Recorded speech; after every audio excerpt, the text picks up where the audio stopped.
Well, apparently the Erik and Lyle Menendez brothers do have a new shot at freedom, because we understand from the Associated Press that the judge has agreed to resentencing, and we actually have some numbers involved that actually could lead to parole. Yeah, 50 years to life is what the Associated Press is reporting. We're going to go to Jasmine Veal. She is at the courthouse and has been there in the courtroom, and you're with Tom Waite as well. So what can you tell us? Yeah, Ruta Bay, Pat, this is another shocking twist in the Menendez case, because just minutes ago, Tom Waite, he was up there in the courtroom. This was supposed to be a 2-day resentencing hearing. The judge making that decision just moments ago. Tom, tell me about it. It was super, super intense and dramatic inside that courtroom. I mean, you could hear a pin drop when the judge was ready to make his resentencing decision. As you said, 50 years to life, which means they are technically eligible now for parole. But oh my gosh, the lead up to it was really, really powerful too, because you had both of the Menendez brothers speaking before the court. And at one point, Erik's feet actually died, but we'll get to that in just a second. Lyle spoke first. He was very emotional. He talked about feeling that he knew that it was not justified, the murders, that he took ownership and responsibility for it. I'm just going through my notes, which are very difficult to read here, but no excuses, no justification. The choice to not ask for help was my choice, he said. To point the gun, to reload the gun, he said, these are my choices.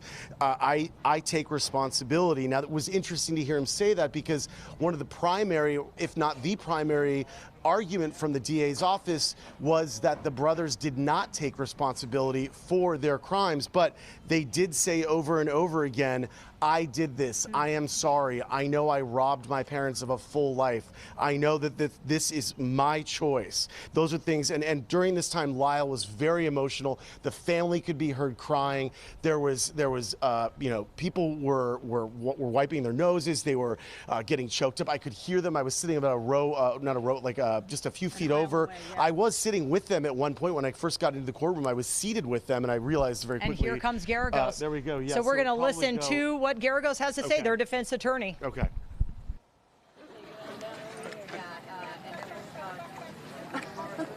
Poor Diane with the walker. Poor Diane. Poor Diane. Well, you know what it sounds, from listening to Tom Waite and Jasmine Veal there, according to what the brothers said on that videotape, they did admit to killing their parents, and they did talk about being remorseful, which is something that D.A. Hockman talked about. He didn't feel that they were remorseful. Let's listen to Geragos. Couple of years. This month, actually, 2 years ago, and I don't know where Cliff went, but there he is. Hold on. Come here, Cliff. Come here.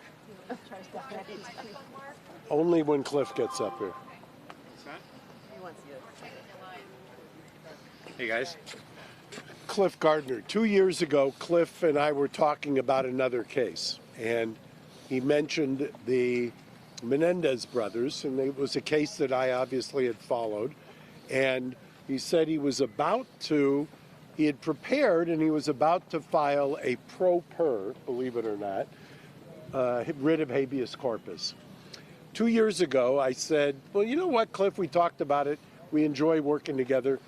Now have an undefeated record, continue to have, and we decided let's do it.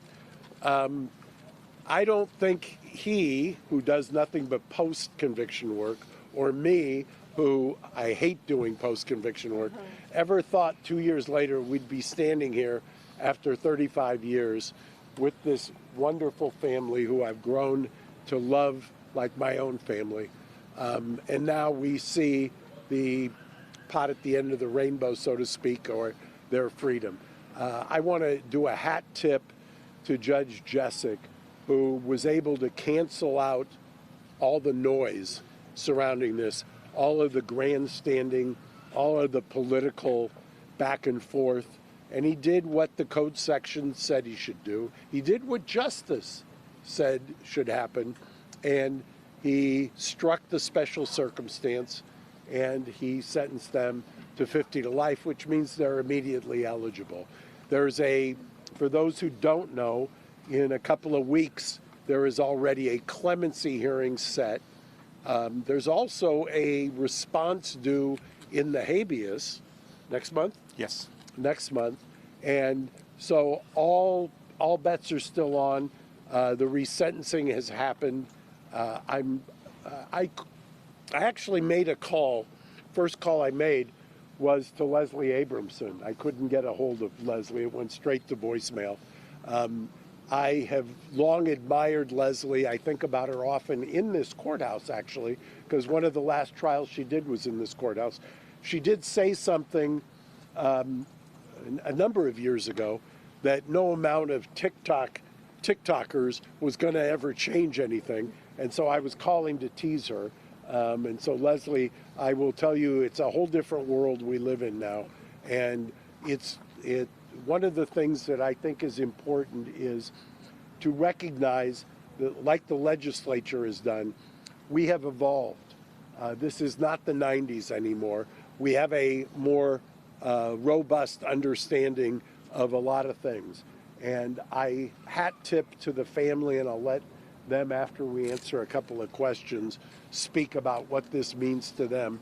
I just know that on a day like today, that redemption is possible. And to those, you saw X-rated talk today, you saw kind of the ridiculous nature of the cross-examination. You can turn anything on its head.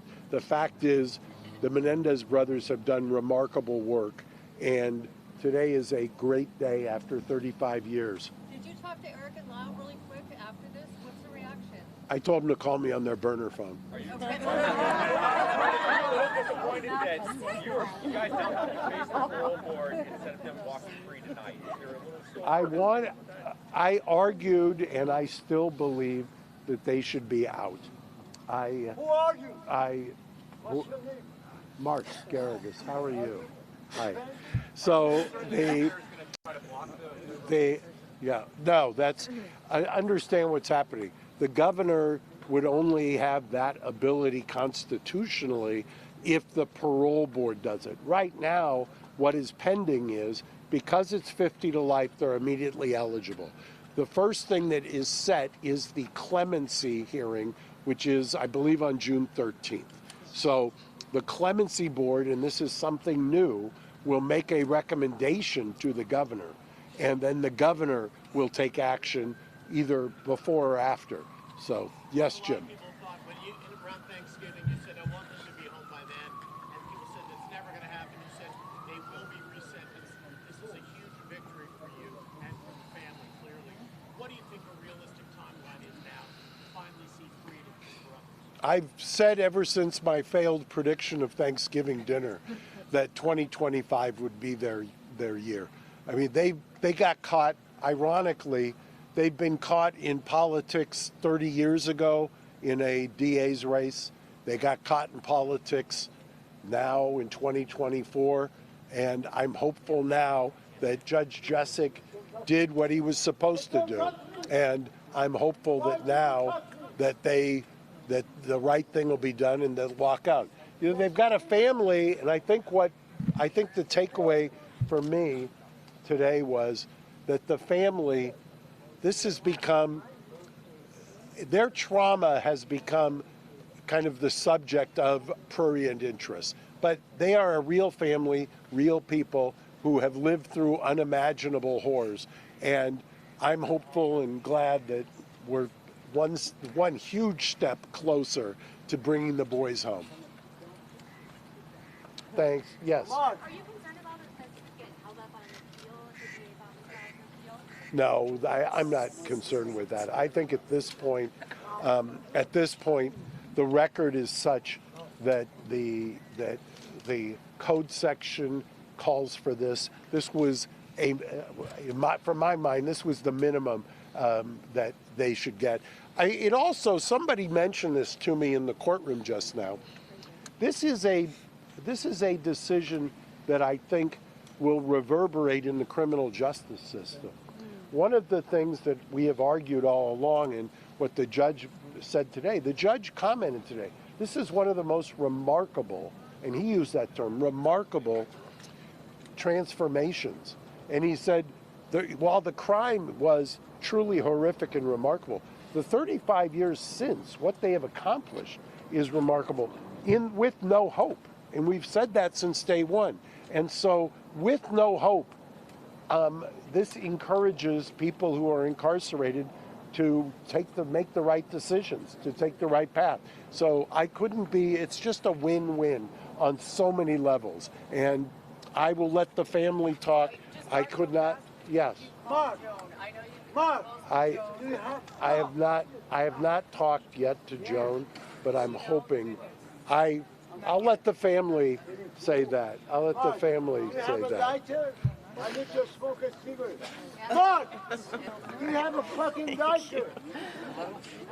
Hi everyone.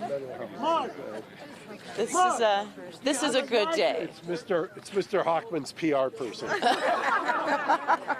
Mark, No, can you do me a favor? No, I don't have a lighter. He does right there. Right.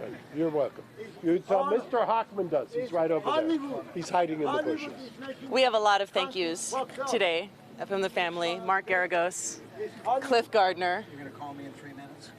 Thank you so much. You have brought hope to this family that we didn't see coming.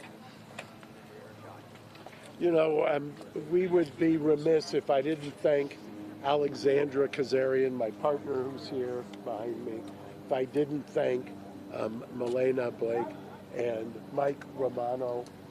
There's Milena back there. I apologize for Milena. It's got to be tough to sit at the council table and have me there kind of bulldoze my way through. So I said I thank X-Rated for having to subject himself to that brutality, but most of all for the family. I just couldn't be happier for you guys. It really is tremendous. And thank you. Talk to them.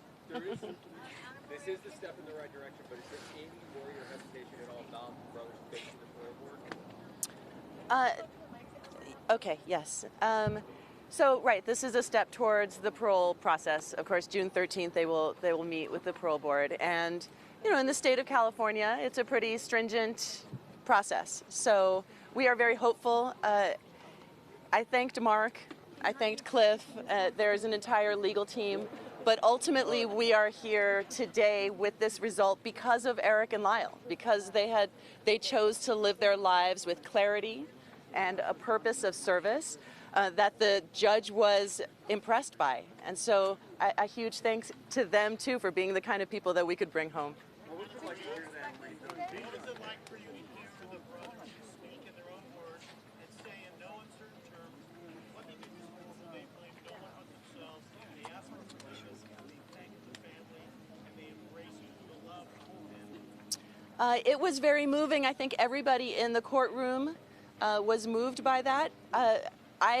They've said those words to me personally before. That was not the first time that I had heard them take full accountability for their actions, for the effect that it had on my life, and express that. So I'm glad everyone else got to hear it.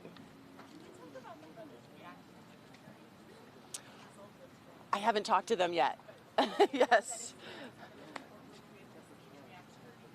I couldn't really see. You know, I mean, they're on a screen, so I couldn't really see facial reactions, but I imagine that they will be pleased from today.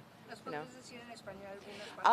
Yes, so for my Spanish-speaking reporters, you have a treat today, which is my cousin Marta is going to follow me, and she is going to speak to you in Spanish. So you'll get the full thing and answer questions as well for anyone who is talking and speak. And what's next? Well, we still have, you know, we have to go through the parole process, which is going to be very difficult for the family. That is a difficult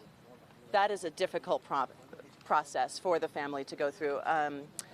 We were certainly hoping for manslaughter, time served, so that we wouldn't have to go through this process, but we will eagerly step through those doors if that means getting them home.